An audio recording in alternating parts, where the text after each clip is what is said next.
So I started practicing that ahead of time, and it changed everything. And our thoughts can change our life. Sounds just woo woo, but we're going to bring this next guest, Amanda Munday. And her quote is, I used to be someone who believed people pleasing was a strong leadership approach, but now I'm the type of person who prioritizes my own growth, boundaries, and success, which turns out to enable more people than pleasing ever would. Yes, yes. I'm going to stop sharing my screen so you can actually see her. Let me spotlight her. And because we're having conversation, we're doing our little talk show thing, I'm going to spotlight Nadine and I as well. Woo-hoo. Our talk show mugs. Amanda, your hair looks great too. Amanda messaged me that my hair looks great. And humidity. This is humidity. Yeah, humidity.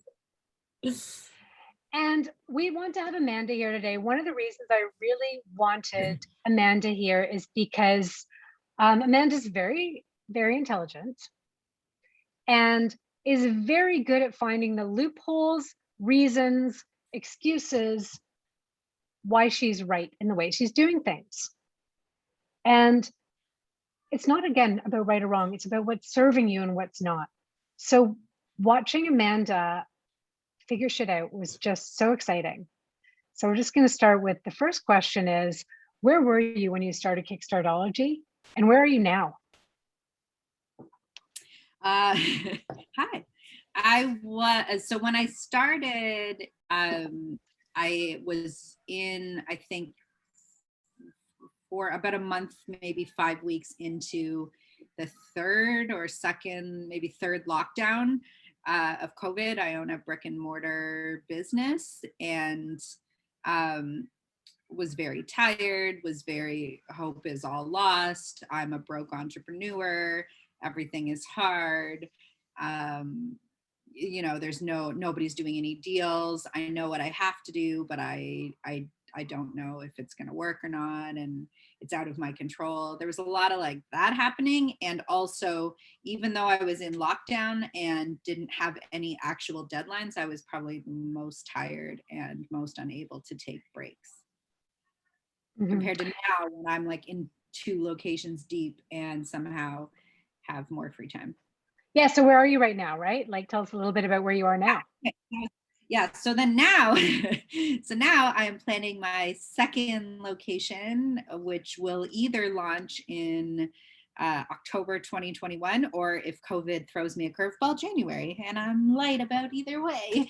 And I'm not telling myself that I am a, like broke entrepreneur that suffers and everything bad happens. It's like either it's A or it's B, but either way, a second location is coming. I reopened after that November lockdown to sold out with like a 7K profit, bought myself a new Audi, and am dating a whole bunch of amazing women. So yay. Which brings me, Nadine was going to introduce you, and I kind of got so excited about asking you questions that I didn't let her tell a little bit about you. Nadine, would you like to tell a little bit about Amanda? Yeah, Amanda's great at telling about herself. So Amanda is a queer mama of 2 young kids and the founder and CEO of The Workaround, which is a co-working shared office space with childcare on site. And Amanda's done a TED Talk, and she's doing all kinds of amazing things which she's touched on. She's basically changing childcare policy in Canada one conversation at a time. I threw that in. You didn't say that. Sounded good. But it's true. Now, one of the things we really had to get into was self-image and the way you saw yourself. And when you started, you were kind of aiming for the, well, I need to change these things in my life, and then that'll change my self-image. But your self-image was getting in your way. Could you speak a little bit about that? Yeah, I would think one of the really persistent narratives I had early on was I have no money and it's not my fault. I have no money, it's out of my control. I have no money because I can't make money even if I wanted to. I just went through a divorce and it's expensive, and I took care of these 2 kids and it was awful. And I was telling myself a lot, if I could just make me, it would be better. If I could just have more free time, it would be better. If I just knew I had some recurring income coming in, it would be better. But I have these massive barriers in place. And so I can't do it. And it's hard and everything felt awful. But it was a huge shift for me was in moving from I have no money and I'm a broke, failing entrepreneur, small business owner to that's old me, and new me is actually okay. I have subsidies. I have spousal income coming in. I'm covering the bills and have big corporate deals on the horizon that when they close are going to bring in more money than I've ever had before. And I actually have a far more abundant mindset. And it's sort of like, it's not just like, oh, switch your mind to I have more. That wasn't it. It was like, I believed I needed to tell everyone that I was like overcoming challenges because it worked in the media. And it worked for getting attention on social media. And it worked for the TED Talk of like, I'm the girl who had all these challenges, who overcame them. And now I'm like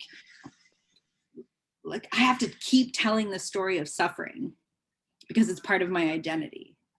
And I have to keep, and I cannot let go of the story of suffering, because if I let go of the story of suffering, who the hell am I? Yeah. And how did your actions change once you started focusing differently? You know, once I started focusing on I'm not broke, struggling, and exhausted, it unlocked like, oh, what else can I do? Oh, like a good example of that is like one of the big star goals I had was like, I'm going to take the kids away for a weekend in September, which like is still not in September. And I think one of our conversations was like, what can you do sooner than that? Like back up that goal. Like, what can you do in the spring? And like, I took myself away. I took time off. I had a break. I ended up getting a new car that I love. Like I leaned into like, actually I'm doing what I want now. And I'm showing up like I'm a successful entrepreneur. And when I started saying that, it was like, oh, wow, deals are coming in. And actually, I don't just have one deal, I have 5. I don't just have one location, I have 3. Like, you start talking of like, it's not please, sir, help me, I'm, in need of just anything. It was like, no, actually everything's on the table. What do I want? Yeah. And one things I asked people in our little mindset exercise right before you came was, what are their thoughts on taking downtime, taking breaks and rest? And I asked that specifically because you were also just exhausted and taking no downtime. And that was one of the biggest things of like, you knew you couldn't keep going like that. Yeah, that's another big piece of me that I think is worth noting, especially now that I've so much time has passed, is heading into the program, I was in a pretty recurring chronic physical illness. So I would have I've had viral meningitis twice. I've had pneumonia twice. I have had like recurring flus, autoimmune disorders. We were genuinely worried that if I got COVID, it would take me down. I'd be like a severe case of COVID. Like you're not good at moderation, basically. No, it's like if I'm going to get sick, I'm going to get very sick. Like, and it would be, but because it took me a while to understand, like, because I wasn't taking incremental breaks or like building that habit of taking slower breaks, then the only way my body would get to recover would be if it would literally pull like the emergency fire alarm on my body and like shut me down and land me in the actual hospital. And I was even telling myself that story of like, oh, I'm just in a routine of like, I work really hard until I get sick, and then I get sick and I have to like rest for 3 weeks, and then I rest and recover, and then I'll get back to building, and I'll go back to building, and I'll just keep going in this. And this is just like the cycle of my life and how I work. It was like, actually, I don't want to get really sick. Yeah, but you were terrified of not doing that at first. Yeah, because how do I stop? It's never enough. Those, like, some of my fears were like, I can't possibly stop. It's not enough. What happens if I slow down? What happens if I don't send every email? What happens if I don't? And it wasn't even about working really, because there was lots of time I was procrastinating and not actually working, but I was telling myself that I had to like obsess about my to-do list all day long, every day, or I'm not working hard enough. I should be reading like business books all day, and I should be like, you know, watching other TED Talks and like coming up with different business models and trying 18,000 different strategies that most of them weren't that smart anyway. And it was like, yeah, actually, all I'm doing is procrastinating from resting. Yeah. Because I'm afraid to rest, and I'm afraid what it means to be a person who rests. So how did you then work through that tension between I need to do all these things and I need to rest, but I don't really want to make time for rest? Like, how did you end up prioritizing when you realized you did need to work rest into your overall self-image, but you were like, I can't do that? How did you work through that? There was a few, like I had to try a bunch of things. Like it wasn't like one thing that did it. There were a bunch. Like one thing was, we talked about in one of the calls, I don't remember if it was one-on-one or a group, of like, I actually have to stop using the word rest, because I have all these emotions that are attached to the word rest, of like, rest means weak, what rest means stop, rest means whatever. And it was like, you gotta stop saying the word rest, because you're holding on to too much meaning around it. And like for a little while I was writing in like work versus not work. And I had to just actually say, like, I'm moving through a cycle of work versus not work, or like introducing more not work time. Because if I said rest, then I felt like I should be resting, and there's too much shit attached to it. You'd start to panic. Yeah. And I'd come up with a reason why I couldn't, but it was like, maybe actually just the word is problematic, and you just got to drop the word and do something else. I did the homework every day, and I know like every time I hear somebody else saying like I did the homework, I think like that's cool, but that's not for me. But I really do, like, still every day. I don't have, I had like Kickstartology don't have the notebook entitlement. I had that for a bit of like, I don't have the notebook and I don't have a printer, so I can't do it. And then I don't know what happened, but one day I was like, oh cool, you could just write like STAR goal, gratitude, habits, struggling with reflection from yesterday, must do today, on a fucking blank piece of paper. And eventually it just became like a thing I do every day. That really helped. I got a sentence or a thought I really focused on, which was like, I'm learning to pace myself so I can have more big burst days. And like, that was dramatic for me to learn, like, you know how to be a storyteller, you know how to sell the business, you know how to build a brick and mortar, but you don't know how to pace yourself. So you have to be gentle with like learning that. And that was one of the biggest things for me, was like, oh, this gets to be a project. I can research different types of pacing strategies. I can test out sleeping in versus getting up versus working out in the morning, working out in the evening, eating a lot, not eating a lot. Like all of this is just like testing, because I'm learning what works for me. And collecting data, not judging. Yeah, not judging. It's like, I don't have to just like, rest means sit on a chair, don't move, and don't think about work because it's Saturday. And that was not working. And then I was feeling crappy. And then I figured out like, oh, actually pacing means sometimes you stop at 4, and that sounds dramatic, but like for me to stop working at 4 o'clock is a big deal. So it's like relatable to us too, frankly. Yeah. Like, oh, it means stopping at 4 and being like, wow, I have like from 4 until 10 of like, that's a half a day of free time. And then not feeling guilty that I'm going to pick work back up tomorrow morning. Like I had to learn a whole new cycle of behavior. And try out like a whole bunch of different tactical things until something, I think probably what happened was I started resting incrementally, and over time that caught up, and I realized like, oh, actually, then I started to learn what it felt like I didn't rest, and I got like thirsty for more rest and realized like, oh yeah, now it's a routine. Now it's become like a thing I have to do. It's like, what, I forgot what you call it with that. It's like a no-brainer, right? Where it's just a thing I don't even think about. I have to, like making a bed, like I just have to have downtime. Non-negotiable. Yeah. I just have to have it built in. Otherwise I don't think as clearly. I don't make decisions as well. I don't show up to meetings as well. And I actually get less done, far less done. Yeah. Yeah. Nadine, do you have another question? Relatable. No, that was it. So We covered them all. That was so great. Thank you. No one's asked any questions from the chat. I think like you gave us tons to think about.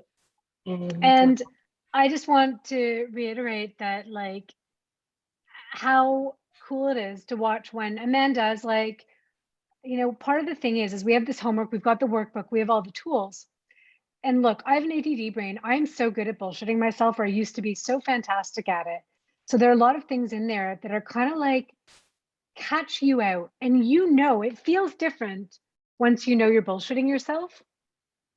And so even though you're not going to have the perfect habits overnight, it becomes so much easier to start identifying when you're kind of bullshitting yourself and not working in your own best interest, which then you train to become a sign of, oh, I need to pay attention.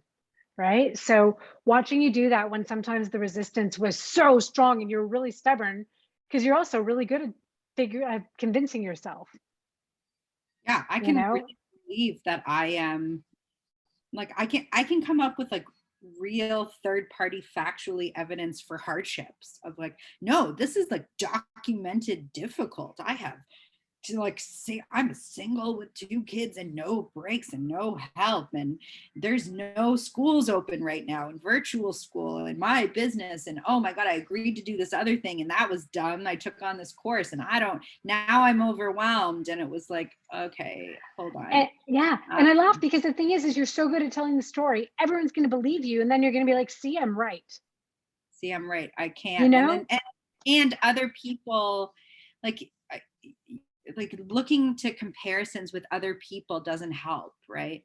Because other friends, family, close networks would be like, you should rest, and I'll be like, yeah, and they'd be like, you don't have to do it, you don't have to. Like, other people will give you permission to like peace out, and that's actually not helpful to me, because it's like, but if you have goals in mind, then like what small thing can you do to move it forward? You would feel a lot better than if you just say, you're right, I should do nothing today, I should work harder, I should like torture myself. Friend who doesn't know my whole goals and context of what I'm working towards, like other people will validate the story that you tell them, and that's where like writing down every day is a checkpoint of like, how am I, how do I feel, how do I want to feel, like what's the, like I could tell myself a crappy story and not move forward, I really could, but the point of joining the program was like, I don't like how this feels, I don't like getting sick, I don't like being the broke entrepreneur, I want change, and like I can't get myself out of this without doing something differently. Yes. Oh, I love that. That's such a great way to end. We'll let you get back to work though, because you have a lot to do and you need to take your downtime. I actually am not working the rest of the afternoon. Woo! How awesome is that? And look, you don't feel stressed or guilty telling me that. I love that. That used to be like, I'm going to try and not work this afternoon, right? It was like this big drama thing. See, those of you who are really dramatic, it takes a while to catch yourself, because you're like, but I'm right. Watch me tell my story. I get it. Okay. Thank you so much. We'll let you go relax. Bye, Amanda. Bye. Thank you.